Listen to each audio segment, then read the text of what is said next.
Hi, welcome to October in Alabama. You see I've got the flannel shirt on. That means it's fall. We had our first freeze last night. And if you're investing in real estate or looking for another home, you may think the real estate market is freezing up too. If you're concerned about a market crash, this video is just for you. Let's take a look.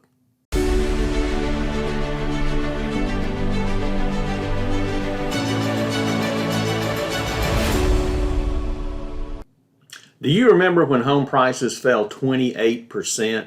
That's what we're going to talk about today. What do you think when you see these news headlines? Home prices now posting the biggest drop since 2009. Prices dropping like it's 2009. Well, here's what you're thinking about. One time in your lifetime, we had a significant drop in real estate home prices, and we call it the Great Recession. It occurred, the recession in 08 and 09. Actually, home prices peaked in 2006. We had a trough at 6 years later in 2012. And when it was all over, we had about a 28% decline in home prices. That's what people are thinking about today. If you're worried about a crash, this is the reason you're worried, because you've seen it once in your lifetime and you're concerned that it's going to happen again. The root issue of housing prices is supply and demand. And we've talked about this many times on the market report for Huntsville and Madison County, but this month we're going to focus solely on demand so that I can hopefully help to get this point across to you about the situation that we're in. These are the current stats from the Huntsville Board of Realtors, and I just wanted to take a month-over-month look at these stats to kind of show you where we are in Huntsville and Madison County.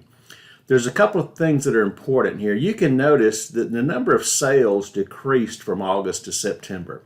That's a trend that's going to continue. The number of sales is going to decline over the next year.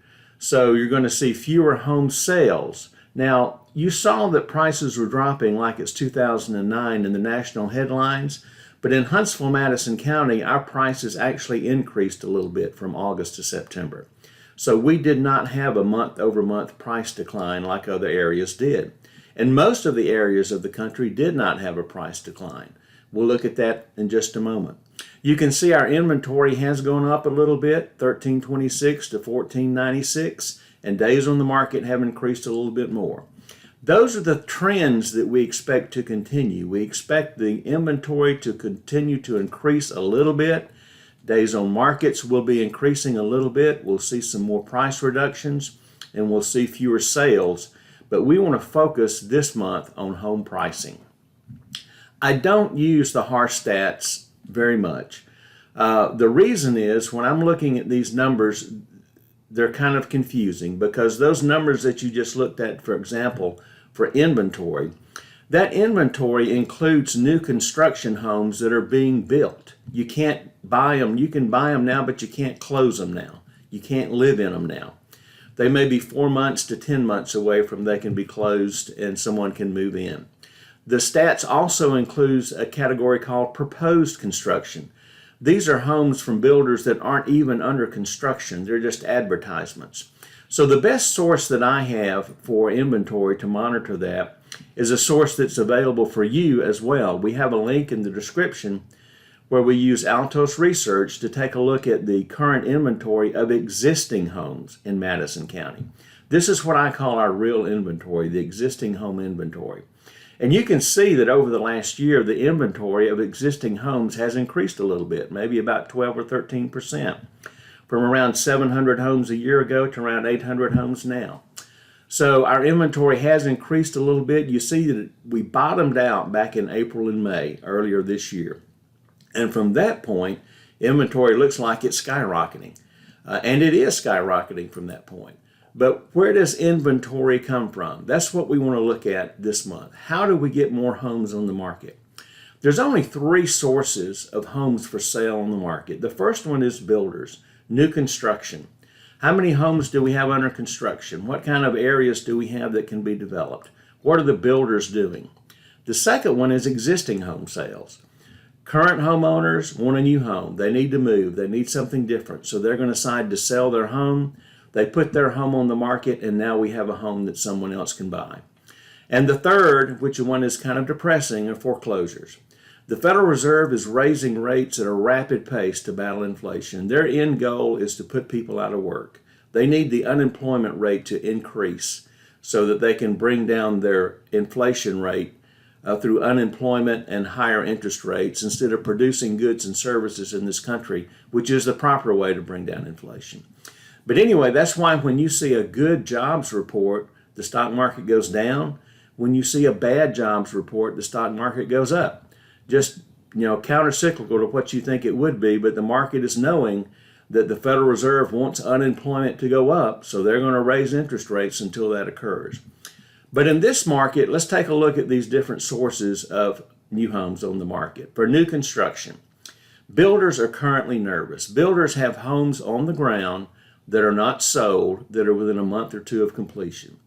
Last month, I showed you some advertisements from builders to realtors where we're starting to see incentives for realtors to sell this end product. We haven't seen that in 2 or 3 years.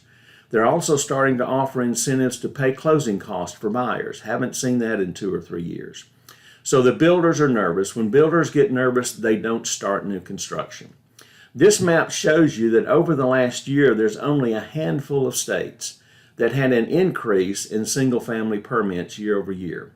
And that means that builders are slowing down again. One of the main reasons we have this shortage in inventory is that for 10 years after the Great Recession, builders produced at a 50% level of where they needed to be to supply the inventory that we need for new homes.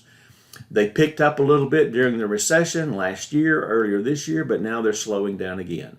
That's going to mean that we're not going to have the new homes coming from builders like we need. The second source of new homes are existing home sales. Now, I mentioned earlier that the Great Recession was a once-in-a-lifetime event. You've never seen anything like that before. You'll probably never see anything like that again.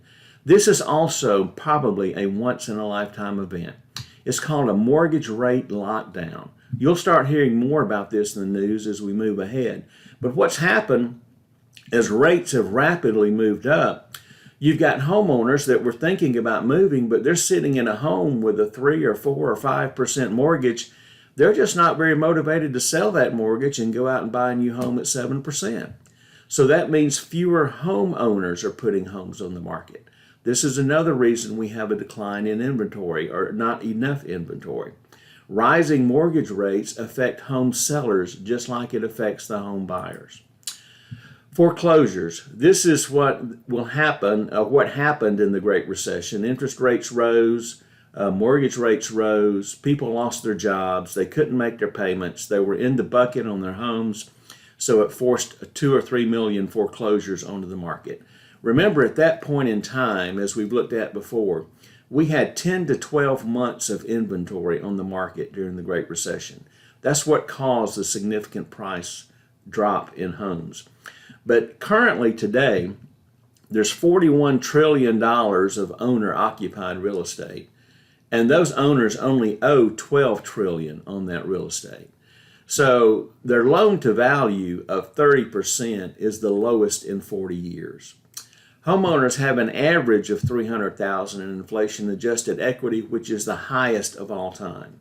So if you are in a home, you're a homeowner, you lose your job, you can't make your payments, you're not going to go in foreclosure if you have equity in your home.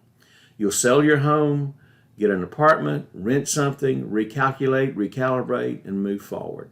So there's just not the amount of in-the-bucket mortgages that we had back in the Great Recession to trigger any kind of significant number of foreclosures. So this is not going to be a significant source of future inventory either.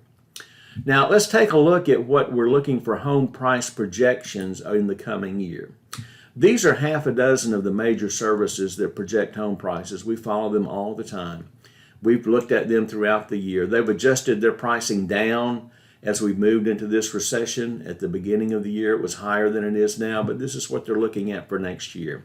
We have one company, one person, it's a Zellman, who is predicting a negative return overall for home prices next year. They're predicting minus 3%. And it's worth pointing out that for this year, they predicted minus 5%, and we're probably going to end up with a double-digit return for 2022. But anyway, what they're looking for is somewhere between a -3 and a +4% return in 2023, or an average of 2.5%. And we've said all along that we believe we're going to move back to a normal real estate market in the next year or two, where the average appreciation that we're going to be looking at is 3 to 5% a year. Now, appreciation and depreciation doesn't happen the same all over the country. But when you see the national headlines, it makes it seem like every home in every state is dropping in value. And that's just not the case. This is the forecast broken down by MSAs. There are over 800 in the country, and 70% of the forecast are looking for appreciation in 70% of the MSAs for the next year, for 2023. Only 30% are looking for some stagnant or small amount of depreciation in the MSAs over the next year. So, and for the range that we're looking at, the majority of the range is somewhere between -5% and +5%. So you can see that when you see these headlines and they're talking about home prices dropping, it's not dropping everywhere. It didn't drop in Huntsville, Madison County last month, but the headline says it's dropping everywhere, and that's what they make it seem like. There are going to be some pockets of price depreciation. We've looked at this before with a different type of map, but I just put this in so that you can see that, yes, there are going to be some areas of the country where prices are going to fall more than others. If you own properties in these areas, you're probably already experiencing that. But price depreciation or significant price drops are not going to happen nationwide. The forecast after we get through next year, looking out 24 through 26, you can see that the majority of analysts are looking for appreciation as we go into 24, 25, and 26. The number who are looking for declines or a stagnant market decreases a little bit every year, and I expect that's exactly what we're going to see. I want to leave you with a couple of thoughts as we talk about supply and why it's an issue, why I do not think there's going to be any oversupply in the near future, because we just don't have the source for that. This has come from Moody's Analytics. I don't think national housing prices will decline in a meaningful way. There will be some price declines across the country. And we looked at this map before. This is a map in the orange and the red that shows you some areas of concern. On the West Coast, on the East Coast, you can see some red areas. Those areas could see some price declines. And they may see some double-digit price declines. But as you can see, for the majority of the country, that's not going to be the case. This from First American: while mortgage rates are expected to continue to drift higher over the coming months, much of the rapid increase in rates is likely behind us. They're not going to double again from here. So much of the big move is already behind us. Nationally, while month-over-month house prices may decline, that's what the headlines were saying. Prices declining. They're talking about month-over-month house price declines. Annual house price declines are not expected for the majority of the country, given the ongoing supply-demand imbalance and continued strength in the labor market. So I just don't see a way that we can get back to the kind of negative housing market that we had back in the Great Recession. If you're concerned about that, give us a call. We'd love to help you with your next real estate move. We've got resources in the links below that you can use where you can get this information directly and update it between our reports. Go out and make it a great day. Thank you.